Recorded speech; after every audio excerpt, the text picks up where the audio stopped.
Nana. HP. Dami mong kalokohan na yun lang yan. Pastilan. Ang laki mo loko.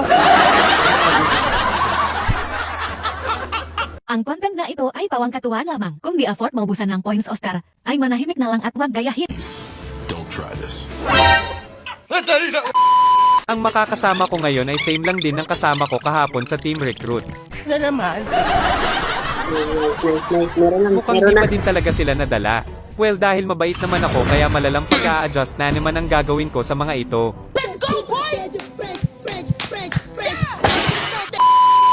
So tinanong ko na nga agad yung Esto kung XP ba siya dahil balak ko sanang ipagtank ang mga ito. Hindi ka pwede. Kung commercial ng sandok, pwede ka. XP mo ako, lugi ako dyan. Sige, ako XP. Anak ka ng tipaklong. Dahil na-realize ko din na mas kailangang tank si JS kaya naman napagdesisyonan ko na lang na mag-pick ng fighter. Pambihira ka naman. Nana. HP. Dami mong kalokohan na yun lang yan. At dahil katapat ko ang nag-iisang si Guinevere kaya ipapakita ko sa inyo na ang hero na counter dito ay si Nana. Kaluoy na sana na buwang nga. Kung di kayo naniniwala, well, panoorin nyo na lang ang nangyari dito. Pag mo intindi niya, kumag yan.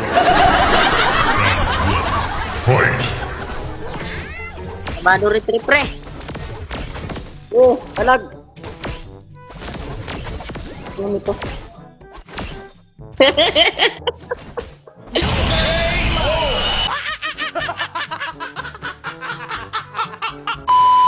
Feeling ko naman ay nadala na itong si Guinevere dahil imbes na harapin niya ulit ako ay tumulong na ito sa turtle. Magaling ka eh.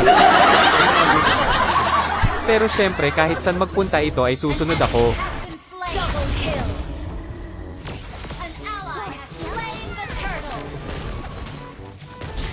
Muntik ko pa maaga yung maniac ng kasama ko dito, buti na lang talaga at mabait ako kaya hinayaan ko na. Mahagalahanin naman pala yung tao eh. Manyak pala ito eh.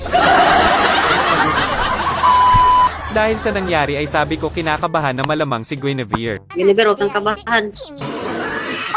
Dahil di na nga ako kinaya ng Guinevere ay nagtawag na ito ng kakampi at eto mga nangyari. Madisgrasya ka na naman, yan ang sinasabi. Yan ang...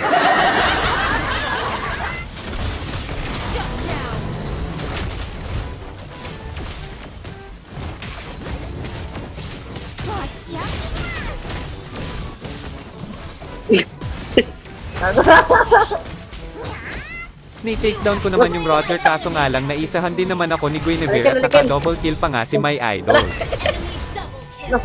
Kaya ka no? Pero syempre di papayag na di makabawi itong si Nana. Masama yung bawi-bawi.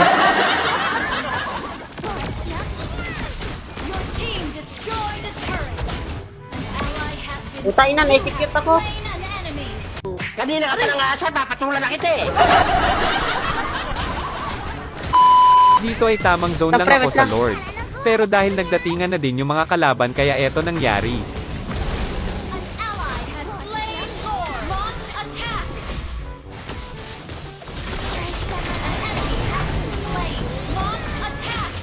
Busan pa ro.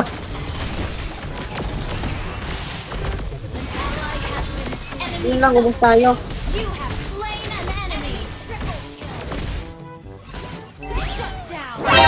Akala ko makakaligtas na ko kaso naabutan pa ako ng ulti nitong ni Leslie. Dahil nga nakabuo na ako ng pangmalakasang item at makunat na nga ako kaya sobrang gigil na sa akin ng Roger. Talaga? Bongga. Pabalik.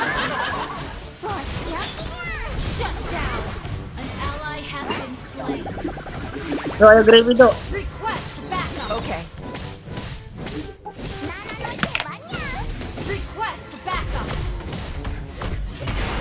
Okay. Oh diba? Wala silang nagawa dahil sa item ko na mas makunat pa sa pototoy nila. Bastos ka, sasampalin kita. Another one. Patay. Gago. Busan par.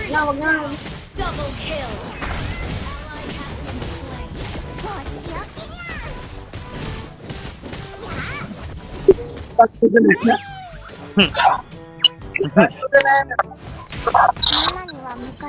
Katagbil pa lang muna.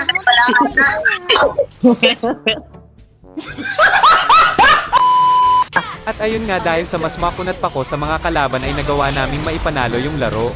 Ang buenas naman ito.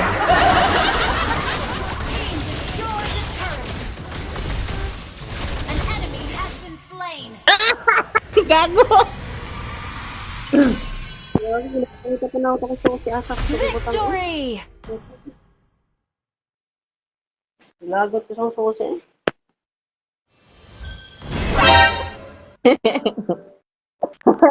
Lain ng fighter yan.